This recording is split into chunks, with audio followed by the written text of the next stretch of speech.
Hello everyone, and welcome to a slightly dystopian look at the future. One where city life takes a turn for the, let's say, optimized.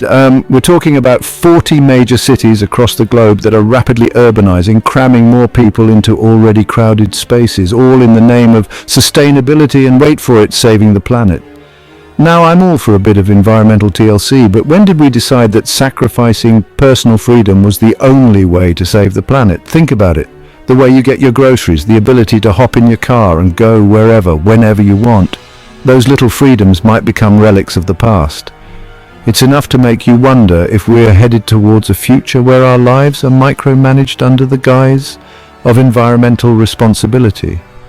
Over the next few minutes, we're going to dive deep into this unsettling trend, examining the potential ramifications on our food supply, our ability to travel freely, and even the very notion of personal liberty. Buckle up, folks, because the road to a sustainable future might just lead us straight into a metaphorical or literal traffic jam.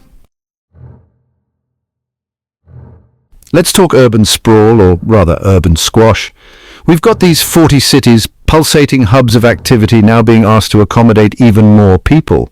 It's like trying to fit an entire clown car into a smart car. Messy, uncomfortable, and someone's probably going to end up wearing a rubber nose. Now, the powers that be are touting the benefits of this urban densification: less pollution, better infrastructure, and a greater sense of community. But let's be honest, cramming more people into limited spaces sounds less like a utopian dream and more like a recipe for disaster. Imagine longer lines for everything, public transportation that makes you question your sanity, and forget about finding a parking spot. You'll be lucky to find a patch of grass bigger than a postage stamp. And that's not even considering the potential impact on our mental well-being. Humans need space. We crave it. We're not sardines, despite what this urban planning experiment might suggest.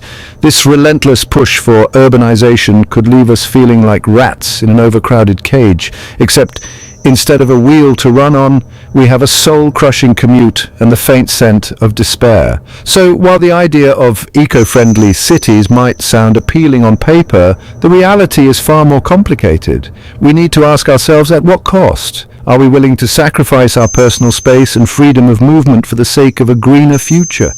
Because right now it seems like we're being ushered towards a future where we're packed in like sardines, all in the name of progress. Let's talk about everyone's favorite topic, food. Specifically, what happens to our food supply when 40 major cities decide to play a high-stakes game of Tetris with their populations? Because, spoiler alert, it's not as simple as just ordering another pizza. As more people flock to these urban jungles, the demand for food skyrockets, putting immense pressure on supply chains that are already stretched thinner than a yoga instructor on a retreat. Remember those idyllic farmers' markets with their organic produce and locally sourced honey? Yeah, those might become as rare as a unicorn riding a Segway through rush hour traffic. Instead, get ready for a future where food is mass-produced, standardized, and probably involves more lab-grown ingredients than your average science fiction movie. And here's the kicker: this shift in food production could give a handful of corporations unprecedented control over what we eat. Imagine a world where your dietary choices are dictated not by your taste buds, but by the whims of a few powerful entities. It's enough to make you want to hoard cans of beans and build a rooftop garden. The future of food in these megacities might be efficient, but it also raises some serious questions about choice, affordability, and whether that bacon you're eating is actually made of seaweed and good intentions, bon appetit, or something like that. Chapter 3. Driving into the sunset of our freedoms.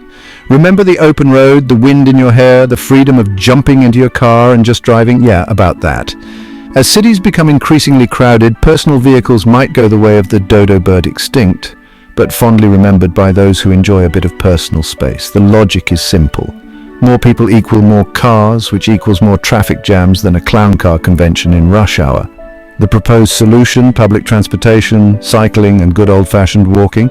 Now, while I'm not opposed to a bit of exercise, the idea of relying solely on these options seems, shall we say, optimistic. Imagine trying to navigate a city of millions with nothing but a bus pass and a prayer. Suddenly that dream road trip becomes a logistical nightmare, and even a quick trip to the grocery store requires military-grade planning. And let's not forget about those who rely on their vehicles for work or have mobility issues. The push to limit car usage might sound noble in theory, but in practice it could leave many people stranded, frustrated, and feeling like their freedom of movement has been unceremoniously revoked. So while the future of transportation might be electric, it's also looking increasingly restrictive. Chapter 4, Show me the money you're allowed to spend. Let's talk about money, honey. Specifically the idea that in these futuristic, hyper-efficient cities, our spending might be monitored, analyzed, and potentially even controlled. Now, before you dismiss this as the ramblings of a conspiracy theorist who wears a tinfoil hat to the grocery store, hear me out. As we transition towards a cashless society, every transaction leaves a digital footprint, a trail of breadcrumbs that reveals our spending habits in all their glory. And who do you think will have access to this treasure trove of data? That's right, the very entities responsible for managing these urban ecosystems. Imagine a world where your every purchase is scrutinized, where your spending power is determined by algorithms that claim to know what's best for you. Need a new pair of shoes? Denied. The algorithm has determined you haven't walked enough this month to justify the expense. This might sound far-fetched, but the technology for this level of financial monitoring already exists. The question is, how long until it's implemented under the guise of sustainability and responsible consumption? It's enough to make you want to stuff your mattress with cash and invest in a good old-fashioned piggy bank.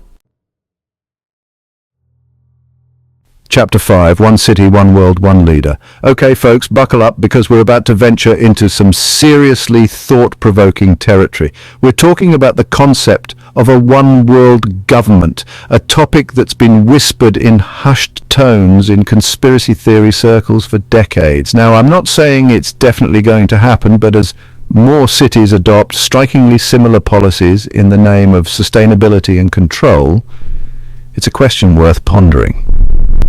Imagine a world where the same rules and regulations apply everywhere, where individual nations cede some of their autonomy to a global governing body. Proponents argue that this would lead to greater cooperation, reduced conflict, and a more unified approach to global challenges like climate change.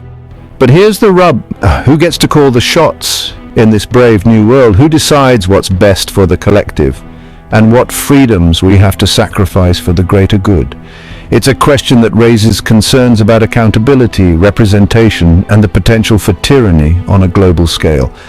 Now, I'm not saying that a one-world government is necessarily a bad thing, but it's crucial that we engage in open and honest discussions about the implications of such a shift in global power dynamics, because the road to a more sustainable and equitable future should be paved with transparency, collaboration, and the unwavering protection of individual liberties.